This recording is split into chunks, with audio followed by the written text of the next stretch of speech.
সবার পুজো দুর্গা পুজো। কলমে তিলক ভট্টাচার্য। ছেঁড়া গেঞ্জিটাকে সেলাই করে নিয়ে তার উপরে ঢলঢলে ফতুয়া পরে সবাইকে নিয়ে ঠাকুর দেখতে যাওয়া লোকটাকে বাবা বলে। এক কৌটো গোবিন্দভোগ চাল আর সামান্য ঘি বাঁচিয়ে রেখে পুজোর মধ্যে একদিন পোলাও রান্না করা মহিলাকে মা বলে। বন্ধুর জন্মদিনে পাওয়া চকলেটটাকে সালোয়ার কামিজের ওড়নায় লুকিয়ে ভাইয়ের জন্য বেঁধে আনা মেয়েটিকে দিদি বলে। কাঠি আইসক্রিমটাকে অর্ধেক গলিয়ে ফেলে হাতে নিয়ে মাঠ পেরিয়ে দিদির জন্য ছুটতে থাকা ছেলেটিকে ভাই বলে। ফুলে ওঠা নতুন তাঁতের শাড়ি পরে দুটো ছোট ছোট ছেলেমেয়ের হাত ধরে বেরোনো বাতে পঙ্গু বৃদ্ধাকে ঠাকুমা বলে।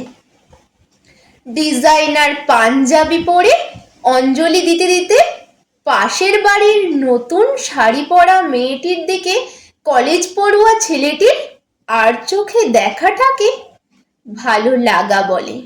টরেন্ট দুবাই থেকে ফিরে সবাই মিলে একজোট হয়ে অষ্টমীর রাতে স্কচের আসরে পাড়ার ইলেকট্রিশিয়ান বন্ধু হাবুকে নিমন্ত্রণ করাটাকে ছোটবেলার বন্ধুত্ব বলে।